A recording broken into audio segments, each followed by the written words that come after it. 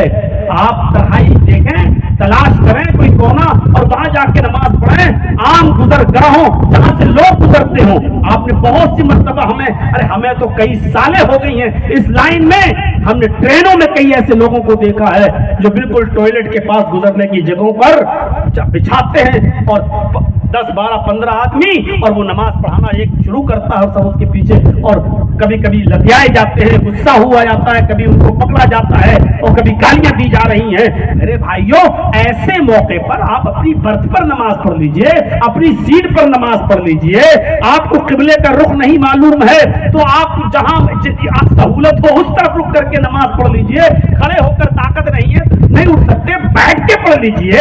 دین تو آسان ہے، ضروری ہے کہ آپ لوگوں کے گزرنے کی جگہ پر آپ مصلی بچھائیں گے اور نماز پڑھیں گے اور پڑھائیں گے شروع کر دیں گے۔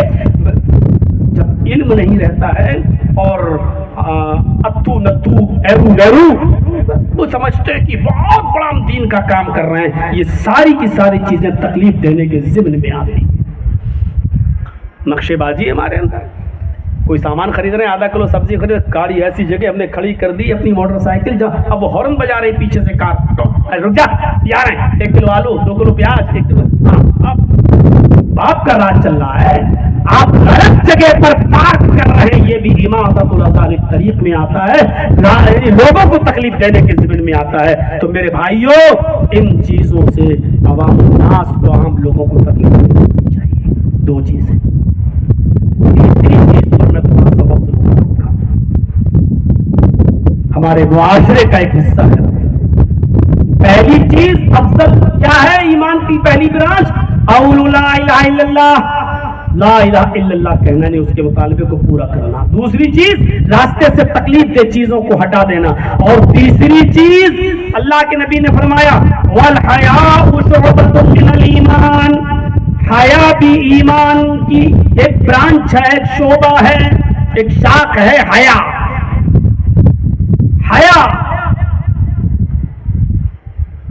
حیا کا تعلق صرف عورتوں سے ہی نہیں ہے۔ مولانا صاحب بہت ماحول خراب چل رہا ہے ہمارے علاقے کا۔ میں نے کہا بھائی یہ تو ہر جگہ چل رہا ہے، کہاں نہیں ہے؟ نہیں ہمارے یہاں کچھ زیادہ ہی ہے۔ میں جس علاقے میں جاتا ہوں وہاں کے لوگ یہی کہتے ہیں ہمارے یہاں کچھ زیادہ ہی ہے۔ کیا روئیے گا، ابھی آگے چلیے، ابھی دیکھیے۔ صرف اس کی ذمہ دار ہماری بہنیں اور ہماری قوم کی بیٹیاں ہی نہیں ہیں، ماں باپ ذمہ دار نہیں ہے کیا؟ والحیاء شعبۃ من الایمان، حیا بھی ایمان کی ایک شاخ ہے، ایمان کی ایک برانچ ہے۔ اسی لیے اللہ کے نبی جناب محمد رسول اللہ صلی اللہ علیہ وسلم نے فرمایا، بخاری شریف کی حدیث ہے، اللہ کے نبی کا فرمان ہے اذا لم تستحی فافعل ما شئت، جب تیرے اندر سے شرم نکال لی گئی، جب تیرے اندر سے حیا نکال لی گئی، جب تیرے اندر شرم نہ رہی، حیا نہ رہی، فافعل ما شئت، اور جو تیرے دل میں آئے وہ کر۔ جب شرم و حیا ہی نکل جائے کسی کے اندر سے تو پھر اس سے کوئی کچھ نہیں کہہ سکتا، جو بھی اس کے دل میں آئے گا وہ کرے گا۔ شرم و حیا نکل گئی، اور کل تک ہماری بہنوں اور ہماری بیٹیوں کے ان خوبصورت چہروں کو آسمان کی نظروں نے بھی نہیں دیکھا تھا۔ کل تک ہماری بہنوں، ہماری قوم کی بیٹیوں کے چہروں کو آسمان کی نگاہوں نے بھی نہیں دیکھا تھا، لیکن آج ان کے چہروں سے پردے ہٹ گئے، ان کے چہروں سے نقاب اتر گئے، ارے ان کے سروں سے اوڑھنیاں بھی اتر گئی۔ برا مت مانیے گا، انسٹاگرام پر جائیے اور اپنی قوم کی بچیوں کا حال دیکھیے، سروں سے دوپٹے اتر چکے ہیں، اور کس کس طریقے کی اور کس کس اسٹائل میں اور کن کن کپڑوں میں آج وہ ریل بنا رہی ہیں۔ آپ اپنے سماج کی ان لڑکیوں کو پہچانتے بھی ہوں گے، یہ ہمارے محلے کی ہے، یہ ہمارے گاؤں کی ہے، یہ فلاں کی بیٹی ہے، فلاں کی بیٹی ہے۔ میری قوم کی بچیوں، اگر میری آواز تمہارے کانوں میں جا رہی ہو تو غور سے سنو، اللہ تبارک و تعالیٰ نے تمہیں چادر اوڑھنے کا طریقہ بتایا ہے، اوڑھنی اوڑھنے کا طریقہ بتایا ہے۔ آئے نوجوانوں، جس طریقے سے عرش والے نے تمہیں تمہارے ماں باپ کے لیے دعا کرنے کا طریقہ بتایا کہ تم اپنے الفاظوں میں جو مانگنا چاہو مانگو، لیکن میری بتائی ہوئی دعا اپنے والدین کے لیے ضرور مانگا کرو، اور یہ دعا مانگا کرو، رب ارحمہما کما ربیانی صغیرا، آئے ہمارے رب ہمارے والدین پر ویسے ہی رحم فرما جیسے بچپن میں ان لوگوں نے میرے اوپر رحم فرمایا۔ اور جب تمہارے ماں باپ اس دنیا سے گزر جائیں تو ان کے لیے ان الفاظوں میں دعا مانگا کرو، ربنا اغفر لی ولوالدی وللمؤمنین یوم یقوم الحساب، اے اللہ ہمیں بھی بخش دے، میرے والدین کو بھی بخش دے، اور تمام مسلمانوں کو بخش دے۔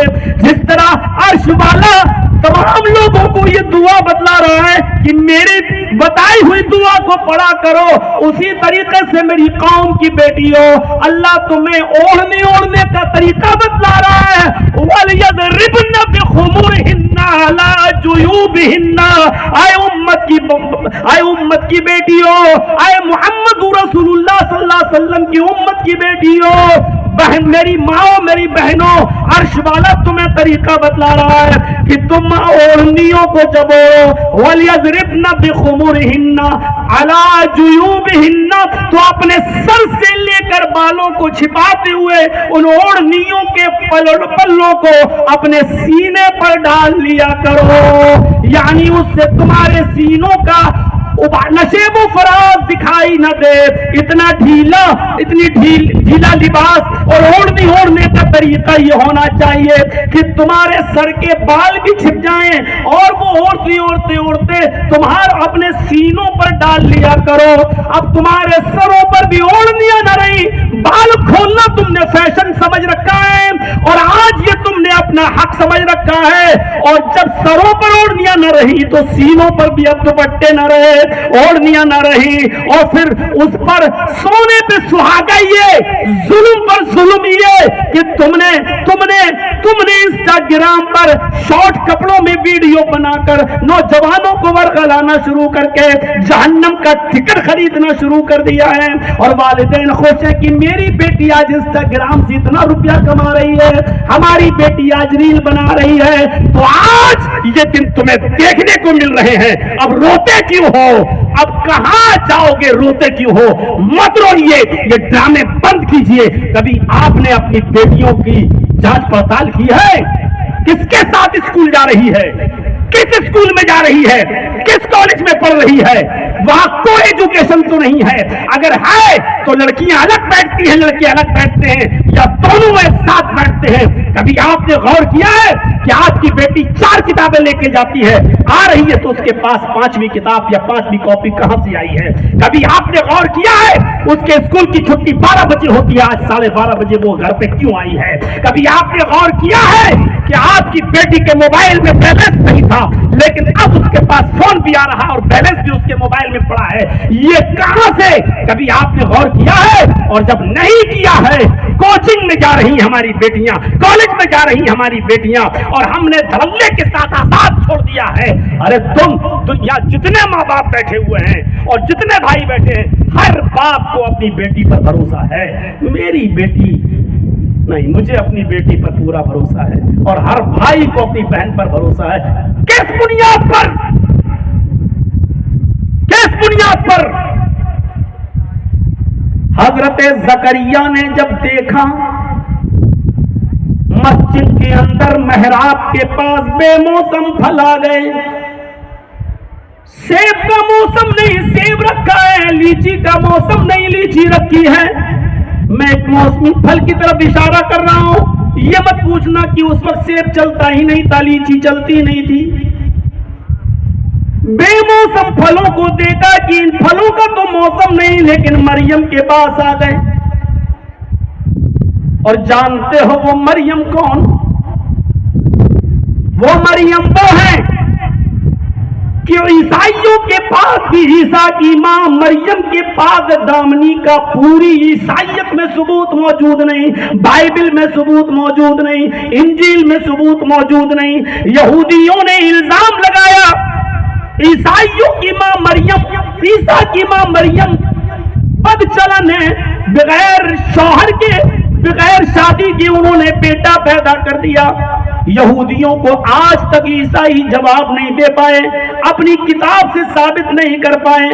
عیسائیوں کو، کرسچن سوسائٹی کو احسان ماننا چاہیے محمد رسول اللہ کا، قرآن کا، کہ قرآن کی عظمت دیکھو کہ اس نے حضرت مریم کو پاک دامن ثابت کیا ہے، اور مریم علیہ السلام کو بہت ہی پاک و صاف بتا دیا ہے کہ نہیں، عیسیٰ کی ماں مریم پاک دامن ہے۔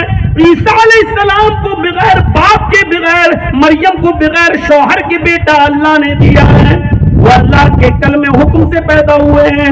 میرے پیارے ساتھیوں، غور کرو، جس مریم کی پاک دامنی کا اعلان اللہ نے کیا، جس مریم کو پاک اور صاف اللہ رب العالمین نے بتایا، جس مریم کی پاک دامنی کا اعلان عرش والے نے کیا، اس مریم سے اس کا کفیل و سرپرست زکریا سوال کر رہا ہے، کہہ رہا ہے انا لکی ھذا، آئے مریم یہ بے موسم پھل تیرے پاس کہاں سے آئے؟ ان پھلوں کا موسم نہیں، کہاں سے آئے؟ مریم نے بھی جو جواب دیا وہ جواب بڑا پیارا، میں آپ ہی کی تعلیم سے آشنا ہوں، میں آپ کو دھوکہ کیسے دے سکتی ہوں؟ کوئی لڑکا یہ پھل دے کر نہیں گیا، مجھ پر شک نہ کرنا۔ قالت ہوا من عند اللہ، یہ سارے پھل اللہ کی طرف سے آئے، اس کا کسی لڑکے سے کوئی تعلق نہیں۔ سمجھ گئے؟ جب مریم سے سوال ہو سکتا ہے، زکریا مریم کی کلاس لے سکتے ہیں، تو کیا ہماری بیٹیاں مریم سے زیادہ پاک دامن ہیں؟ کیا ہماری بیٹیاں مریم سے زیادہ متقی ہیں؟ کیا ہماری بہنیں مریم سے زیادہ پاک و صاف ہیں؟ کیا ہماری بیٹیوں سے غلطی نہیں ہو سکتی ہے؟ ہماری بیٹیوں کی پاک دامنی کا اعلان تو عرش والے نے بھی نہیں کیا، مریم کی پاک دامنی کا اعلان تو اللہ نے کیا۔ اسی لیے اللہ کے نبی نے فرمایا اذا لم تستحی ففعل ما شئت، جب تیرے اندر سے شرم نکال لی جائے تو جو تیرے دل میں آئے وہ کر، جب شرم ہی نہیں تو جو چاہو گے کرو گے۔ پڑھیے میرے بھائیوں، مسلم شریف، اللہ کے نبی جناب محمد رسول اللہ اپنے گھر میں لیٹے ہوئے، اور ذرا توجہ دیجئے گا ادھر، اللہ کے نبی اپنے گھر میں لیٹے ہیں، حضرت عائشہ فرماتی ہیں کہ آپ کی لنگی بیچ سے کھلی ہوئی تھی لیکن سطر ڈھکا تھا۔ اس زمانے میں لنگی بنا سلی ہوئی پہنی جاتی تھی، بیچ سے گول، جیسے ہم لوگ گول کر لیتے ہیں، بیچ سے سلا لیتے ہیں، اس کو گول کر لیتے ہیں، اس زمانے میں نہیں، وہ بیچ سے کھلی ہوئی ہوتی تھی۔ تو اللہ کے نبی صلی اللہ علیہ وسلم اسی لنگی کو پہنے لیٹے ہوئے تھے، اور آپ کی لنگی بیچ سے کھلی ہوئی تھی لیکن گھٹنے ڈھکے ہوئے تھے۔ حضرت عائشہ وہیں بیٹھی ہیں، آپ لیٹے ہیں اور گفتگو ہو رہی ہے، اچانک دروازے پہ دستک ہوتی ہے، حضرت عائشہ دروازہ کھولتی ہیں، کیا دیکھتی ہیں کہ ابو بکر صدیق میرے باپ دروازے پر کھڑے ہیں، سلام کرتے ہیں، السلام علیکم۔ حضرت عائشہ نے جواب دیا وعلیکم السلام۔ کہنے لگے اللہ کے نبی اندر ہیں؟ جواب دیا ہاں۔ فرمایا نبی سے میرا سلام کہنا اور اندر آنے کی اجازت مانگنا۔ حضرت عائشہ اندر جاتی ہیں، اللہ کے نبی نے پوچھا کون ہے دروازے پر؟ جواب دیا میرے ابو بکر صدیق، آپ کو سلام عرض کرتے اور اندر آنے کی اجازت مانگ رہے ہیں۔ آپ نے جواب دیا اور حضرت ابو بکر صدیق کو گھر کے اندر آنے کی اجازت دے دی۔ حضرت ابو بکر صدیق اندر آ گئے۔ حضرت عائشہ فرماتی کہ میرے ابو بھی محمد رسول اللہ میرے شوہر کے پاس آ کر بیٹھ گئے، نبی اکرم لیٹے رہے اور لنگی بیچ سے کھلی رہی۔ تھوڑی دیر کے بعد دروازے پہ پھر دستک ہوئی، اب ابو بکر صدیق دروازے پہ جاتے ہیں، دروازہ کھولتے ہیں، دیکھتے ہیں حضرت عمر فاروق ہیں۔ حضرت عمر فاروق نے سلام عرض کیا، ابو بکر نے جواب دیا، نبی اکرم کو سلام پہنچایا اور اندر آنے کی اجازت مانگی، ان کو بھی اجازت مل گئی۔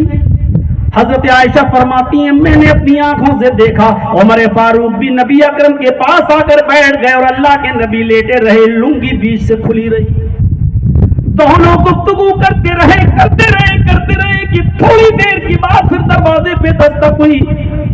ابو بکر صدیق پھر دروازے پہ جاتے ہیں، دروازہ کھولتے ہیں، کیا دیکھتے ہیں؟ عثمان غنی رضی اللہ تعالیٰ عنہ کھڑے ہیں۔ انہوں نے سلام کیا، ابو بکر نے جواب دیا، اللہ کے رسول کو بتایا عثمان آئے ہیں، سلام کہہ رہے ہیں اور اندر آنے کی اجازت مانگ رہے ہیں۔ اللہ کے نبی کہتے ہیں ابو بکر عثمان کو ابھی باہر ہی کھڑا رہنے دو، رک جاؤ، تھوڑی دیر کی بعد میں ان کو اجازت دوں گا، عثمان سے کہو کہ تھوڑی دیر انتظار کریں۔ حضرت ابو بکر صدیق نے تھوڑی دیر کے لیے عثمان کو روک لیا۔ اب اللہ کے نبی اٹھ کر بیٹھ گئے، اپنی لنگی کو سمیٹا اور نیچے کر لیا اور اس کا یہ پلہ دوسری طرف ڈال کر اپنے سطر کو پوری طریقے سے چھپا لیا۔ سطر تو پہلے ہی ڈھکا تھا، اب صحیح سنبھل کے اپنے آپ کو آپ بیٹھ گئے اور لنگی کو نیچے کر لیا اور اس کا پلہ دوسری طرف ڈال لیا۔ تھوڑی دیر کے بعد آپ نے فرمایا اب عثمان کو بلاؤ۔ عثمان غنی بھی آئے اور تینوں نے گفتگو کی اور تھوڑی دیر کے بعد یہ تینوں لوگ گھر سے باہر نکل گئے۔ حضرت عائشہ صدیقہ کہتی ہیں اے اللہ کے نبی آج تو میں نے بڑے غور سے ایک چیز دیکھی ہے۔ فرمایا کیا دیکھا عائشہ؟ فرمایا میں آپ کے پاس بیٹھی تھی، آپ لیٹے تھے، لنگی بیچ سے کھلی رہی، ابو بکر صدیق آئے، آپ لیٹے رہے، میرے ابو بیٹھے رہے، آپ لیٹے رہے، لنگی بیچ سے کھلی رہی، عمر فاروق آئے، آپ کے پاس بیٹھ گئے، گفتگو کرتے رہے، آپ لیٹے رہے، لنگی بیچ سے کھلی رہی۔ پھر میں نے دیکھا کہ عثمان آئے، آپ نے ان کو بعد میں آنے کی اجازت دی، ان کے آنے سے پہلے آپ اٹھ کر بیٹھ گئے، آپ نے اپنی لنگی کو اور نیچے کر لیا اور اس کو سمیٹ لیا اور آپ نے اپنے سطر کو پوری طریقے سے ڈھانک لیا۔ عثمان کے ساتھ آنے پر آپ نے ایسا کیوں کیا؟ جبکہ میرے ابو بھی آئے، عمر بھی آئے۔ حضرت محمد رسول اللہ نے جو جواب دیا، آئے نوجوانوں غور سے سننا، آئے نوجوانوں غور سے سننا، حضرت محمد رسول اللہ جواب دیتے ہیں عائشہ اس میں کون سی بڑی بات ہے؟ عثمان سے میں کیوں حیا نہیں کروں گا؟ عثمان کو دیکھ کر میں کیوں نہیں شرماؤں گا؟ ارے عثمان کو دیکھ کر تو آسمان کے فرشتے بھی حیا کرتے ہیں، عثمان سے تو آسمان کے فرشتے بھی شرماتے ہیں۔ جب آسمان کے فرشتے بھی عثمان سے حیا کرتے ہیں تو میں کیوں نہ حیا کروں؟ حیا کا تعلق صرف عورتوں ہی سے نہیں ہے، حیا کا تعلق مردوں سے بھی ہے۔ اذا لم تستحی فقل ما شئت، جب تیرے اندر سے شرم و حیا نکال لی جائے تو جو تیرا جی چاہے وہ کر۔ آج شرم و حیا نکال لی گئی، اس لیے جو دل میں آ رہا ہے وہ ہم کر رہے ہیں۔ ہمارے معاشرے کا ایک بڑا طبقہ عورتوں سے بنتا ہے۔ آج دیکھ لیجئے کون کون سی جگہوں پر اور کن کن جگہوں پر ہماری عورتوں کی نمائش سی لگ رہی ہے، آنا جانا ہو۔ چلتے تو چلیے، ایک تو واقعات کی طرف اور لے کر چلتا ہوں میں آپ کو۔ عورتوں میں شرم و حیا کا تعلق زیادہ ہونا چاہیے۔ آپ کو معلوم ہونا چاہیے کہ امام کائنات محمد رسول اللہ نے عورتوں کو مسجد میں جانے سے منع نہیں کیا۔ آپ نے سب نے سنا ہوگا، بلکہ اللہ کے نبی صلی اللہ علیہ وسلم نے حکم بھی دیا، لا تمنعوا اماء اللہ ان یصلین فی المسجد، اللہ کی بندیاں اگر مسجد میں نماز پڑھنے کے لیے جائیں تو تم مت روکو۔ دیکھیے اجازت ہے اپنی جگہ پر۔ اللہ کے نبی کے زمانے میں عورتیں مسجدوں میں جایا بھی کرتی تھی، عورتیں مسجدوں میں جایا بھی کرتی تھی۔ کیوں نہ جائیں؟ محمد رسول اللہ کے پیچھے نماز پڑھنے کا شرف حاصل ہو رہا ہے، اس مسجد میں نماز پڑھنے کا شرف حاصل ہو رہا ہے جس مسجد میں ایک رکعت نماز پڑھنے کا ثواب 1000 رکعت کے پڑھنے کے برابر ہے مسجد نبوی میں، تو کیوں نہ جائیں؟ میرے پیارے ساتھیوں، غور کرو کہ اللہ کے نبی کی اس اجازت کے باوجود محمد رسول اللہ کا فرمان دیکھیے، آپ نے صرف اجازت ہی دی ہے، حکم نہیں دیا کہ ہر حال میں عورتیں مسجد ہی کے اندر جائیں، بلکہ عورتوں کے لیے یہ عام جملہ بھی فرما دیا، اے عورتوں تم مسجد میں نماز پڑھنے کے لیے آ سکتی ہو،